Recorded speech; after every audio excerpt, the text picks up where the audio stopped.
நான் காலேஜ் படிக்கும்போது எனக்கு கொஞ்சம் அரியர் இருந்துச்சு. கொஞ்சம்னா கொஞ்சம்னு சொல்ல முடியாது. நெறையவே அரியர் இருந்துச்சுன்னு வச்சுக்கங்களேன். அத வந்து கிளியர் பண்ணி முடிக்கும்போது, ஏன்டா அரியர் வச்சோங்கிற அளவுக்கு யோசிச்சுட்டேன். ஸோ அது எப்பன்னா ஒரு ஃபைனல் இயர் கிட்ட வரும்போது கிளியர் பண்ணிட்டேன். அது கிளியர் பண்றது அவ்ளோ கஷ்டம். கொஞ்சம் பிளான் பண்ணி படிச்சா ஈஸி. பட் ஃபர்ஸ்ட்டே படிச்சிருந்தா இது இவ்ளோ ஸ்ட்ரகிள் ஆக தேவையில்ல. ஸோ அது வந்து ஃபைனலா தான் நான் ரியலைஸ் பண்ணேன். ஆனா அது கிளியர் பண்ணி முடிக்கும்போது உண்மையாலும் சொல்றேன், இதுக்கு மேல அரியரே வைக்கக்கூடாது அப்படிங்கிற மாரி இருந்துச்சு.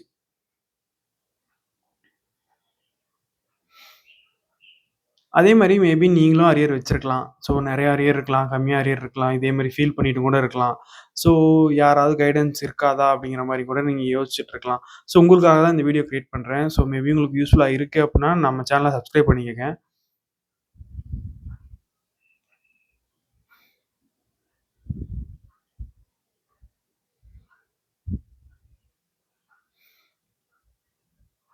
நான் நோட்டீஸ் பண்ண வரைக்கும் அரியர் மெயினா நம்மளோட கேர்லெஸ்னஸ்னால தான் வரும்.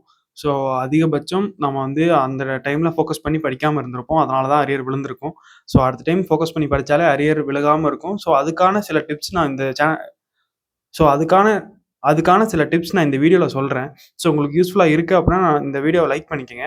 அதேமாரி வேற யாருக்காவது இது யூஸ்ஃபுல்லா இருக்கும்னு நீங்க நெனைக்கிறீங்க அப்டின்னா, இந்த வீடியோவ அவங்களுக்கும் ஷேர் பண்ணி விடுங்க. மேபி அவங்களுக்கும் யூஸ்ஃபுல்லா கூட இருக்கலாம்.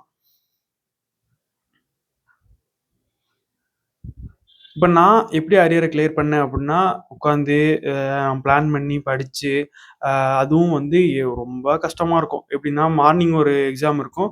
எ மதியம் வந்து ஒரு அரியர் இருக்கும். ஸோ, அப்போ வந்து 2 எக்ஸாமுக்கு படிக்கிற மாரி இருக்கும். பட் படிக்கக்கூடிய டைம் சேம். ஒரு 2 டேஸ்னா 2 டேஸ் மட்டும் தான் இருக்கும். அதிலேயே 2 எக்ஸாமுக்கும் படிச்சிருக்கணும். இதுவே இன்னொருத்தவங்க வந்து நமக்கு ஒருத்தவங்க ஹெல்ப் பண்றாங்க அப்படின்னா, அது வந்து எவ்வளோ சூப்பரா இருக்கும். ஸோ, இப்ப ரீசென்ட்டா நான் சர்ச் பண்ண வரைக்கும் ஏஐ யூஸ் பண்ணி நம்மனால சில விஷயங்கள் வந்து டேக்கிள் பண்ணி நம்மள அரியர வந்து ஈஸியா கிளியர் பண்ண முடியும். ஸோ, நான் பார்த்த வரைக்கும் இப்போ இதுவே வந்து நான் படிச்ச டைம்ல இருந்திருந்தா, நான் இதத்தான் பண்ணியிருப்பேன். ஸோ, அதத்தான் உங்களுக்கும் நான் ஷேர் பண்றேன். யூஸ்ஃபுல்லா இருக்குன்னா வீடியோவ கன்டினியூவா பாருங்க.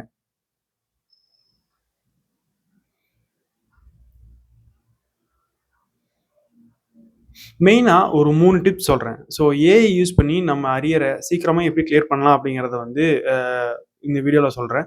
ஸோ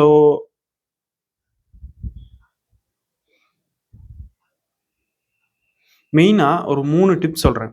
ஏஐ யூஸ் பண்ணி எப்படி நம்ம சீக்கிரமா அரியர கிளியர் பண்ணலாம் அப்படிங்கிறத பத்தி நான் சொல்றேன். இது ஏஐ யூஸ் பண்ணி நம்ம அரியர கிளியர் பண்றதுக்கு மட்டும் யூஸ் ஆகாது.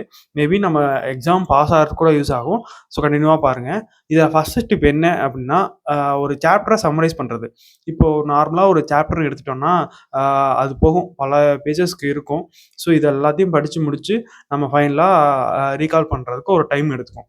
இதுவே நம்ம அந்த சாப்டரையும் ஒரே இதுல ஒரு சம்மரைஸ் பண்ணி, ஒரு சின்ன சாப்டரா கொண்டு வந்துட்டா, நம்ம படிக்கிறதுக்கு ரொம்ப ஈஸி. அதே மாரி இப்ப பார்க்கும்போதே நமக்கு அந்த சாப்டர் சின்னதா இருக்கும்போது, நமக்கு படிக்கிறதுக்கும் தோணும். இதுவே அந்த சாப்டர் பெருசா இருந்துச்சுன்னா, இது பெருசா இருக்கு அப்படிங்கிற ஒரு மைண்ட் தாட்லயே நம்ம இருப்போம். ஸோ, அப்பவே வந்து நமக்கு பாதி நேரம் படிக்க முடியாம இருக்கும். ஸோ, இது வந்து ஒரு ஷார்ட்டா இருக்கும்போது, நமக்கு ஈஸியா நம்ம படிக்கிறதுக்கும் ஈஸியா இருக்கும். பார்த்தாலே நமக்கு படிக்கணும்னு தோணும். ஸோ, அதுக்கு ஏஐ யூஸ் பண்ணலாம்.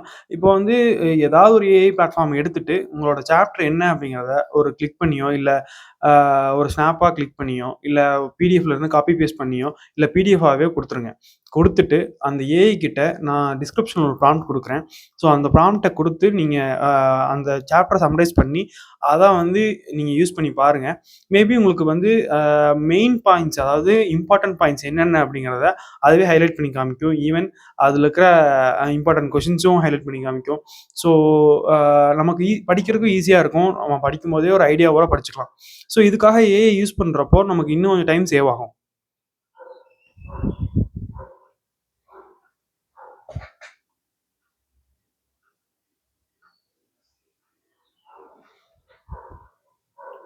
ஸோ, செகண்ட் டிப் என்ன அப்டின்னா, இப்ப நான் முன்னாடி சொன்ன மாரி மார்னிங் ஒரு எக்ஸாம் இருக்கு. ஆஃப்டர்நூன் எக்ஸாம் இருக்கு அப்டிங்கும்போது, நம்ம வந்து பிளான் பண்றது ரொம்ப கஷ்டமா இருக்கும்.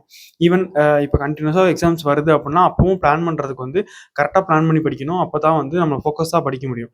இப்போ ஒரு எக்ஸாம் வந்து கிரிட்டிக்கலா இருக்கும். இன்னொரு எக்ஸாம் ஈஸியா இருக்கும். ஸோ, அப்ப அந்த மேனேஜ்மென்ட்டும் இருக்கணும். அப்போ இதுக்கும் ஏஐ கிட்ட ஒரு ஹெல்ப் கேட்போம். ஏதாவது ஒரு ஏஐ பிளாட்ஃபார்ம் கிட்ட போயிட்டு, கீழ இதுக்கான டிஸ்கிரிப்ஷன்ல அ ப்ராம்ப்ட் குடுத்துருக்கேன். ஸோ, அத யூஸ் பண்ணி நீங்க பிளான் ஜெனரேட் பண்றீங்க அப்டின்னா, இப்போ வந்து ஒரு எக்ஸாம்பிளுக்கு தெர்மோடைனமிக்ஸ் எக்ஸாம் இருக்குன்னு வச்சுக்கங்களேன். தெர்மோடைனமிக்ஸும் இருக்குது, என்விரான்மெண்டல் சயின்ஸும் இருக்குது. ஸோ இப்போ தெர்மோடைனமிக்ஸ் வந்து நம்ம டைம் அதிகமாக தேவைப்படும், என்விரான்மெண்டல் சயின்ஸ் கொஞ்சம் கம்மியாக தேவைப்படும். ஸோ இதையும் வந்து நம்ம ப்ராம்ப்ட்ல டிஸ்கிரைப் பண்ணிட்டோம் அப்படின்னாலே அதுவே வந்து நமக்கு எந்த டைமில் எந்த சாப்டர் படிக்கலாம், ஸோ இந்த சப்ஜெக்ட் வந்து இந்த டைம் போதும் அப்படிங்கிறத வந்து அதுவே சொல்லிடும். ஸோ இந்த பிளானை நம்ம ஃபாலோ பண்ணாலே போதும். பட் பிளானை கம்ப்ளீட்டாக ஃபாலோ பண்ணுறதுக்கு முன்னாடி ஒன்ஸ் நம்ம வெரிஃபை பண்ணிக்கிட்டு அப்புறம் ஃபாலோ பண்ணணும். ஒரு டிஸ்க்ளைமர் சொல்லிக்கிறேன். ஆர்டிஃபிஷியல் இன்டெலிஜென்ஸ்ங்கிறது மோஸ்ட்லி கரெக்டா இருக்கும். பட் அதில தப்பாகறதுக்கும் சான்சஸ் இருக்கு. ஸோ இதையும் அவேரா இருக்கிறது பெட்டர்.